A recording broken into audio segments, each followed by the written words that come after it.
فبأي آلاء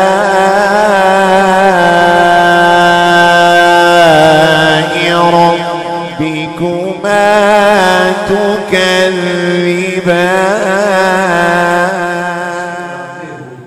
اگر تم سچے ہو ان باتوں میں تو لے آؤ وہ عذاب، یا پھر قیامت کب آئے گی اس کے بارے میں کچھ خبر دے دو۔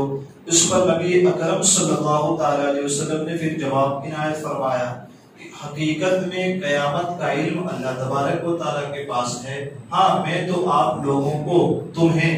کھلا ہوا ڈر سنانے والا ہوں، اللہ تبارک و تعالیٰ کی طرف بلانے والا ہوں۔ پھر اس کے بعد اللہ نے فرمایا کہ جس عذاب کے بارے میں وہ ہنسی مذاق کر کے کہتے تھے کہاں ہے وہ عذاب، کہاں ہے وہ عذاب، جب کل قیامت میں اس عذاب کو اپنی آنکھوں کے سامنے دیکھیں گے تب پھر اقرار کر لے جائیں گے، اور اس وقت انہیں سمجھ میں آئے گا کہ ہم نے دنیا میں جھٹلایا تھا، آج اس عذاب کو ہم اپنی آنکھوں کے سامنے دیکھتے۔ پھر اس کے بعد ایک مرحلہ وہ آیا کہ جس میں کفار مکہ یہ امید کرتے، یہ خواہش کرتے کہ کاش مسلمان مر جائیں، انتقال کر جائیں، اسلام کی طرف بلانے والے نبی آخر الزمان سرکار صلی اللہ علیہ وسلم اور آپ کے صحابہ انتقال فرما جائے، اللہ اکبر، یہ خواہش کرتے۔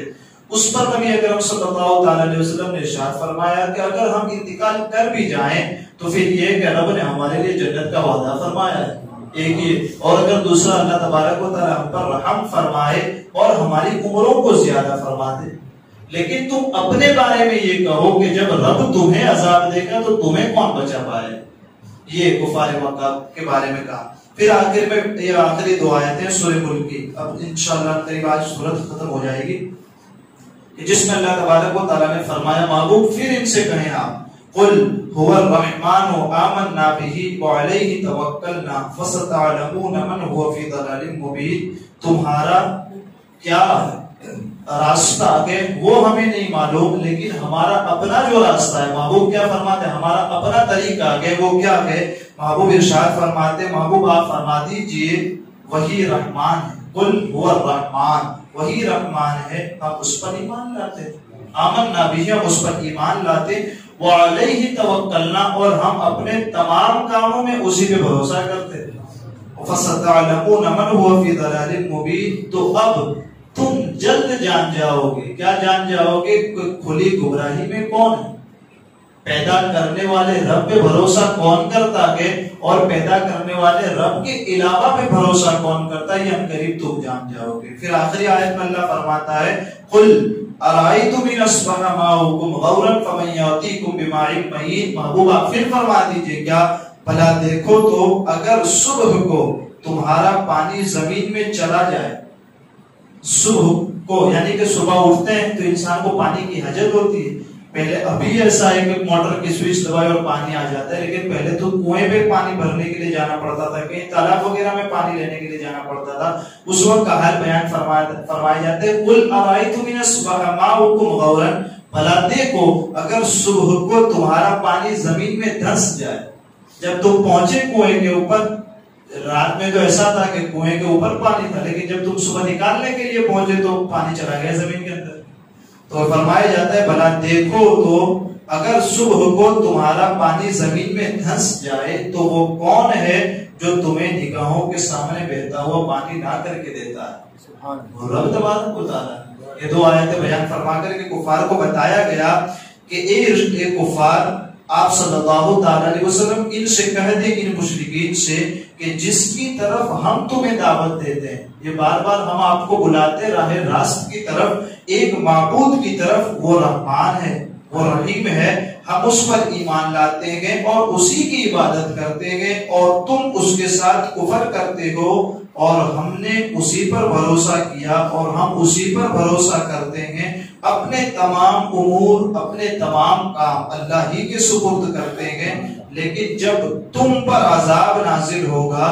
تو تم جلد جان جاؤ گے کہ گمراہی میں کون تھا اور حق پر کون تھا، سچائی کے ساتھ کون تھا اور جھوٹ کے ساتھ کون تھا۔ پھر آخری آیت کی تفسیر میں اس بات کو بیان کیا جاتا ہے کہ اللہ تبارک و تعالیٰ نے دلیل کے طور پر اپنی ایک نعمت پانی کی جو ہے اس کا ذکر کرتے ہوئے فرمایا، اے حبیب صلی اللہ علیہ وسلم، آپ ان مشرکین سے فرمائیں کہ اگر صبح کو تمہارا پانی زمین میں دھس جائے، زمین میں چلا جائے، اتنی گہرائی میں پہنچ جائے کہ ڈول آپ ڈالیں اس وقت بھی نہ آ سکے، تو پھر وہ کون ہے جو تمہیں نگاہوں کے سامنے پانی بہتا ہوا لا کر دیتا ہے، اس تک ہر ایک کا ہاتھ پہنچ جاتا ہے؟ اس کے جواب میں وہ خود کہیں،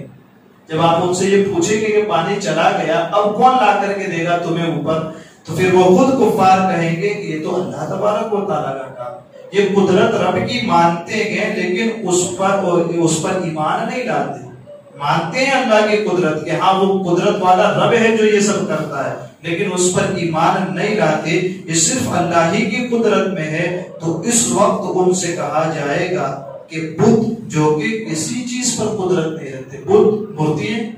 جن کو تم پوجتے ہو وہ تو کسی چیز پہ قدرت نہیں رکھتے، پھر جب کسی چیز پر قدرت نہیں رکھتے تو پھر تم ان کی عبادت کیوں کرتے ہو؟ عبادت اس رب کی کرو جو پانی دھس جائے زمین میں، اور جب تم چاہو کہ وہ پانی ہمیں مل جائے تو اسی وقت وہ تمہارے نگاہوں کے سامنے بہتا ہوا مل جائے اور آ جائے۔ یہ اس کی رب کی قدرت کی طاقت ہے اور اس کا کرشمہ ہے اللہ تبارک و تعالیٰ۔ تو کہا جاتا ہے کہ پھر ان بتوں کی کیوں عبادت کرتے ہو؟ اس رب کی عبادت کرو جو ہر ایک نعمت تمہیں عطا کرنے والا، ہر ایک نعمت تمہیں پہنچانے والا۔ تو ہمارے لیے بھی یہاں اس میں سبق اس چیز کا خاص طور پر ہے کہ ہم اپنی گناہوں کی جو روش ہے اس کو بدل کر کے، گناہوں کا جو راستہ ہے اس کو چھوڑ کر کے اچھا راستہ اور سچائی کا راستہ جو قرآن بار بار بتاتا ہے کہ ایک مومن اپنی زندگی کیسے گزارتا ہے، تو وہ آنکھیں کھلی رکھتا ہے۔ دوسرا ہے کہ اسے اپنی منزل کا پتہ معلوم ہوتا ہے کہ ہم نے اس چھوٹی سی دنیا میں، چھوٹی سی زندگی میں اپنے رب کو راضی کر کے چلے جانا ہے۔ تو اس اعتبار سے ہم اپنی زندگی کو گزارنے کی کوشش کریں، اپنے رب کو راضی کرتے ہوئے، رسول اکرم صلی اللہ علیہ وسلم کی سنتوں کے مطابق زندگی گزارتے ہوئے اس دنیا سے رخصت ہو جائیں۔ ان قریب جو اللہ تبارک و تعالیٰ کا وعدہ ہے کہ جو ہمارے پاس آتے ہیں کیا لے کر کے؟ ایمان لے کر، ایمان کے ساتھ عمل صالح لے کر کے آتے ہیں، ہم انہیں ضرور کامیاب کرتے ہیں۔ تو ان کامیاب لوگوں میں ہمارا اور آپ کا شمار ہو۔ اللہ تبارک و تعالیٰ کے فضل و کرم سے پوری سورت کا ترجمہ اور تفسیر مکمل ہوئی یہاں پر، اور ہو سکے تو اگر کسی کو سننے کا من ہو، خواہش ہو، تو یہ دیکھ بھی سکتا ہے یوٹیوب پر ہر ایک بیانات ہم نے پورے اپلوڈ بھی کیے ہوئے پوری سورت کے، سورہ ملک کی ترجمہ اور تفسیر کے ساتھ۔ اور خاص آئندہ والا ہفتہ جو کل سے آئے گا، اس ایک ہفتے میں کچھ مسائل رمضان کے حوالے سے، کچھ مسائل زکوٰۃ کے حوالے سے، پھر اعتکاف میں جو لوگ بیٹھنے والے ان لوگوں کے حوالے سے ایک دو دن مسائل چلیں گے، ایک ہفتہ پر مسائل کا دور ہوگا، اور اس کے بعد پھر واپس درس و قرآن کی طرف ہم پلٹیں گے۔ اللہ تبارک و تعالیٰ اس پوری صورت کے ہمارے کہنے میں، آپ کے سننے میں عمل سہون کوئی خطا ہوئی ہو، اللہ عز و جل اسے معاف فرمائے۔ استغفر اللہ ربی من کل ذنب واتوب۔ قرآن مقدس کے ترجمے تفسیر کو سننے، یاد رکھنے، دل میں بسانے، عمل کرنے، دوسروں تک پہنچانے کہ اللہ عز و جل اپنے حبیب کے صدقے میں توفیق عطا